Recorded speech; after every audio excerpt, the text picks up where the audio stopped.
আসসালামু আলাইকুম। আজকে আমরা সূরা আলে ইমরান সম্পর্কে জানব। এটি নাজিলের ধারাবাহিকতা অনুসারে ৮৯তম সূরা এবং কুরআন মাজিদের বিন্যাস অনুযায়ী এটি তৃতীয় সূরা। এটি তৃতীয় হিজরিতে নাজিল হয়েছে। এর আয়াত সংখ্যা ২০০ এবং এটি একটি মাদানী সূরা। এবার জেনে নেই সূরাটির নামকরণের রহস্য। আলে ইমরান মানে হলো ইমরান পরিবার।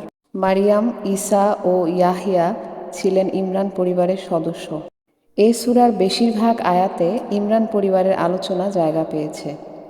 ঈমান ও হিদায়াতের প্রশ্নে এই পরিবার পরীক্ষার পর পরীক্ষার মুখোমুখি হয়েছে।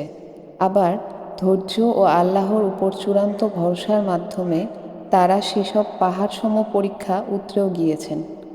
গোটা মুসলিম উম্মার জন্য তারা উদাহরণ। সেখান থেকেই এই সূরার নাম হয়েছে আলে ইমরান।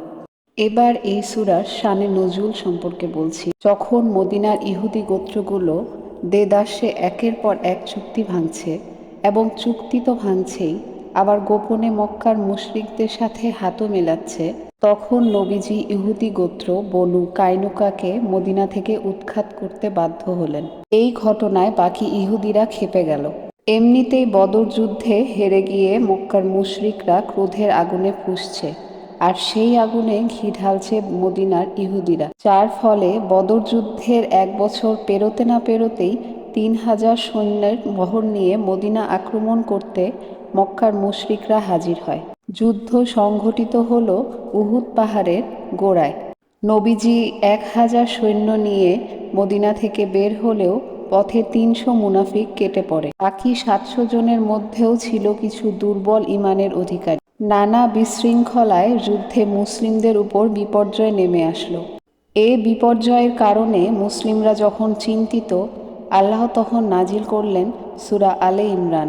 উহুদ যুদ্ধ নিয়ে তিনি চুলচেরা বিশ্লেষণ করলেন, ধরিয়ে দিলেন মুমিনের ভুলগুলো, আর জানিয়ে দিলেন বিজয়ের সুসংবাদ।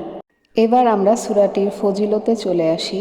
নবী সাল্লাল্লাহু আলাইহি ওয়াসাল্লাম বলেছেন, তোমরা কোরআন পড়ো, কারণ তা কিয়ামতের দিন কোরআন পাঠকারীর জন্য সুপারিশকারী হিসেবে হাজির হবে। তোমরা উজ্জ্বল সূরা দুটো পড়ো, সূরা বাকারা ও সূরা আলে ইমরান, কারণ এই দুটো সূরা মেঘের মতো অথবা ছায়ার মতো অথবা সারি বাঁধা ২ ঝাঁক পাখির মতো হাজির হয়ে তোমার পক্ষে যুক্তি হাজির করবে। তিনি আরও বলেছেন, যে ব্যক্তি কোরআনের প্রথম ৭টি সূরা আঁকড়ে ধরে সে জ্ঞানী। এবার আমরা আয়াতগুলো ওভারভিউ করি। ১ থেকে ১৮তে বলা হয়েছে কোরআন মানবজাতির জন্য হিদায়াত ও পরীক্ষা।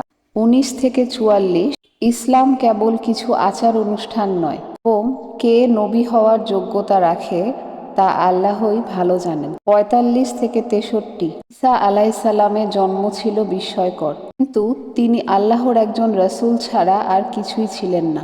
৬৪ থেকে ৯৯ ইব্রাহিম আলাইসাল্লাম ইহুদি কিংবা খ্রিস্টান নন, বরং তিনি ছিলেন সত্য মুসলমান। ১০০ থেকে ১২০ মুসলিম উম্মাহ শ্রেষ্ঠত্ব যে ৩টি গুণের কারণে তা উল্লেখ করা হয়েছে। ১২১ থেকে ১৩৮ উহুদ যুদ্ধের প্রস্তুতি ও মুনাফিকদের বিশৃঙ্খলা। ১৩৯ থেকে ১৫৮ যুদ্ধে পরাজয় এলে হতাশা নয়, বরং শিক্ষা গ্রহণ করা প্রয়োজন। ১৫৯ থেকে ১৬৪ সামষ্টিক কাজের আগে পরামর্শ নিতে হবে এবং ভরসা করতে হবে একমাত্র আল্লাহর উপর।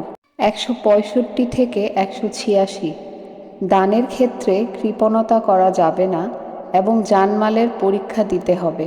১৮৭ থেকে ২০০ বুদ্ধিমানেরা আল্লাহর একত্ববাদ নিয়ে সন্দেহ পোষণ করে না এবং তাদের জায়গা হলো জান্নাত।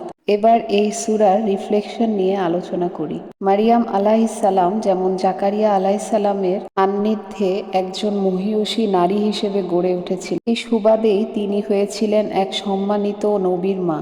এ থেকে বোঝা যায় যে একজন মা তার চরিত্রকে যত বেশি শুদ্ধ ও পবিত্র রাখবে, তার নেক সন্তান জন্ম দেবার সম্ভাবনা তত বেড়ে যাবে।